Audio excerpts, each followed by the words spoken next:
सोनी छठी माई मोर बिनतिया हो, असिया पुराना होय, असिया पुराना होय। होई ही आदित मन सहैया हो, असिया पुराना होय, असिया पुराना होय। जय माता रानी दोस्तों, मैं सीमा आप सभी का स्वागत करती हूँ आपके अपने चैनल राधा कृष्ण ऑफिशियल में। उम्मीद करती हूँ आप लोग बहुत अच्छे होंगे। तो ये बताने के लिए कमेंट बॉक्स में जय छठी मैया जरूर लिखिएगा। तो चलिए दोस्तों, आज हम इस वीडियो में छठ पूजा से संबंधित बहुत सारी महत्वपूर्ण बातें जानेंगे कि छठ पूजा कब से शुरू हो रहा है, कब समाप्त हो रहा है, और जिनको भी पहली बार छठ का व्रत उठाना है तो क्या वो उठा सकते हैं, और जो लोग भी पिछले साल के सूप, दौरा जिसे कहते हैं, डाला कहते हैं, वो रखा है तो क्या हम उसको यूज कर सकते हैं।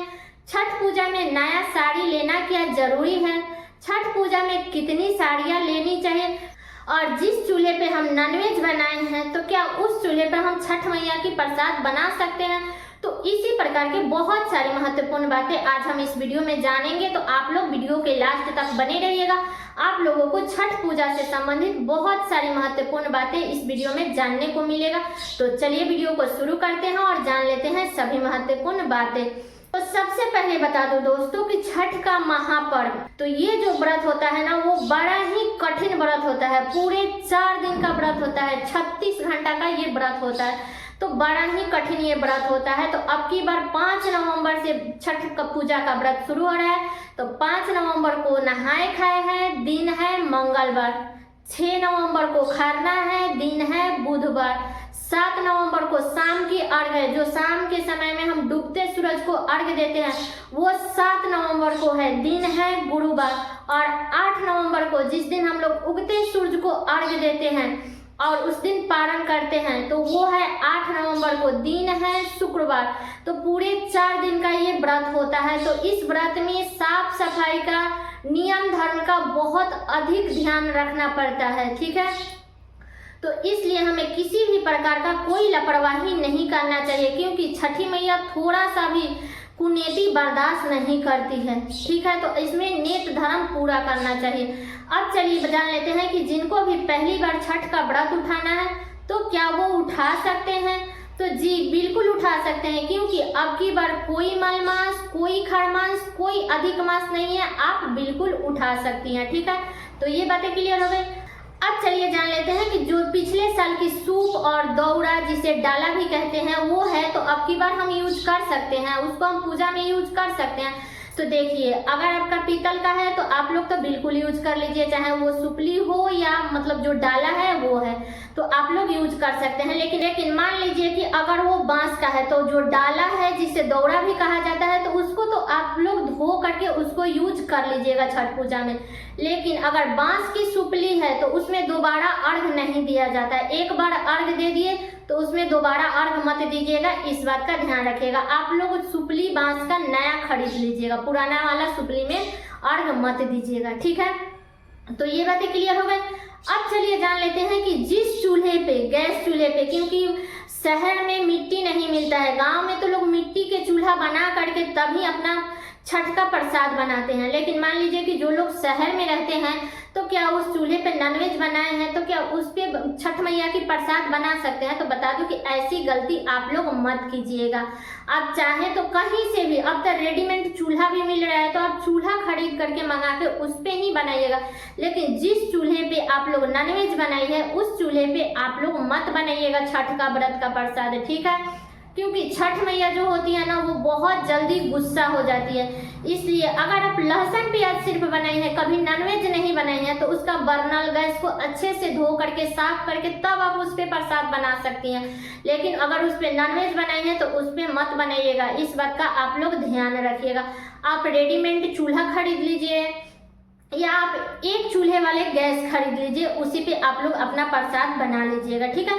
लेकिन नॉनवेज वाले चूल्हे पे हमें नहीं बनाना है, इस बात का ध्यान रखिएगा।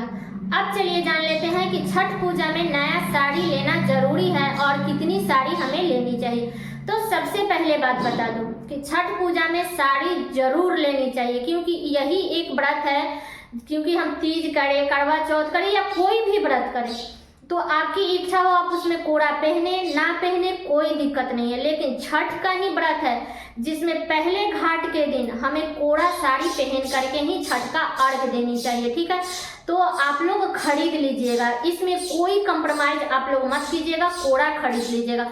और बता दूं साड़ी खरीदने का तो आप लोग अपने सामर्थ्य के अनुसार खरीदिएगा। जो लोग भी पहली बार छठ का व्रत उठा रहे हैं तो वो लोग अपना सोच समझ के साड़ी खरीदेंगे, क्योंकि पहले बार हम जैसे उठाते हैं ना वैसे हम जब तक करते हैं तब तक हमें वैसा ही करना चाहिए। तो अगर हम दोनों समय कोड़ा साड़ी पहन करके ही छठ का व्रत करते हैं तो हर साल आपको छठ में 2 साड़ी खरीदना चाहिए। लेकिन अगर आप सिर्फ एक साड़ी पहन करके छठ का व्रत करना चाहती है, जो कि शाम के समय में, हमारे यहाँ शाम के समय में कोड़ा साड़ी पहन करके अर्घ देते हैं, इसके बाद सुबह के समय में जो भी साड़ी पहले का धुला फीचा साफ स्वच्छ है वही पहन के हमारे यहाँ पूजा किया जाता है। बाकी जो भी लोग पहली बार उठा रहे हैं वो अपना देख लेंगे, क्योंकि अब की बार का नहीं है कि हाँ हम दोनों समय कोड़ा पहन लिए और पिछले साल में मतलब कि हम एक ही कोड़ा पहन। नहीं, आप लोगों को सोच समझ करके ही उठाना चाहिए। ठीक है, जैसा आपका समर्थ हो वैसे आप लोग उठा लीजिएगा। ठीक है, तो ये बातें क्लियर होगा। बता दूं कि पहले ही आप लोग ब्लाउज वगैरह सिलवा लीजिएगा, क्यों ऐसे तो अभी छठ में टाइम है, इसलिए आप लोग पहले ही ब्लाउज सिलवा लीजिएगा। और जो दर्जी के घर से लाइएगा तो उस ब्लाउज को आप लोग खंगार दीजिएगा या आप उस पर गंगा जल छिड़क करके उसको शुद्ध कर लीजिएगा, क्योंकि पता नहीं दर्जी किस हाथ से खाते पीते सिला है, कैसे सिला है, इसलिए आप लोग उसको शुद्ध कर लीजिएगा गंगा जल छिड़क करके। ठीक है, तो ये बातें क्लियर हो गई। तो टोटल आपकी इच्छा है कि आपको कितनी साड़ियाँ खरीदनी है, दोनों घाट की 2 कोड़ा साड़ी खरीदनी है या 1 कोड़ा साड़ी खरीद करके पहले घाट को आपको अर्घ देनी है, तो आप अपना देख लीजिएगा। ठीक है, लेकिन हमारे यहाँ एक ही साड़ी खरीदाता है जो कि शाम के समय में अर्घ देते हैं और सुबह के समय में कोई भी धुला पीछा साफ स्वच्छ साड़ी पहन करके हम सुबह के समय में अर्घ दे लेते हैं।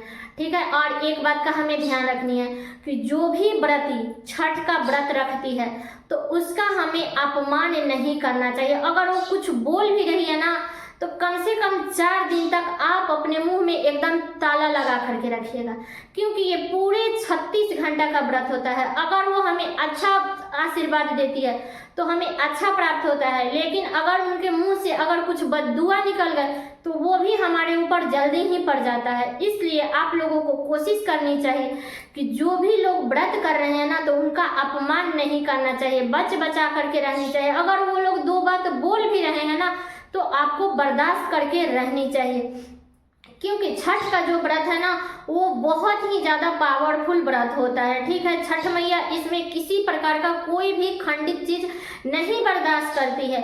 इसलिए जो व्रत कर रहे हैं उनका पूरा आप लोग सम्मान कीजिए, उनका सेवा कीजिए, ऐसे आप करें ना करें, लेकिन जो ये 4 दिन का व्रत होता है ना तो इस दिन में उनका पूरा आप लोग सेवा कीजिएगा। उनके मुंह से ये कोशिश कीजिएगा कि कुछ आपके लिए बद्दुआ ना निकले। ठीक है, तो इस बात का आप लोग ध्यान रखिएगा। तो छठ पूजा से संबंधित सारी बातें क्लियर हो गई। उम्मीद करती हूँ कि आप लोगों के लिए वीडियो बहुत ही उपयोगी होगा। तो ये वीडियो मेरा यहीं तक का था। कैसा लगा ये वीडियो आप लोग कमेंट करके जरूर बताइएगा। चैनल पे नए आए हैं तो सब्सक्राइब कर लीजिएगा, बेल आइकन को प्रेस कर दीजिएगा, जिससे मेरे वीडियो का नए नोटिफिकेशन आप सभी के पास में सबसे पहले पहुंचे। और वीडियो को लाइक कर दीजिएगा, क्योंकि आपके एक लाइक से मुझे बहुत ही मोटिवेट मिलता है। तो वीडियो को लाइक कर दीजिएगा और वीडियो को शेयर कर दीजिएगा, ताकि हर किसी को ये जानकारी प्राप्त हो सके। तो चलिए दोस्तों, मिलती हूँ अगले वीडियो में किसी नए वीडियो के साथ में। तब तक के लिए नमस्कार।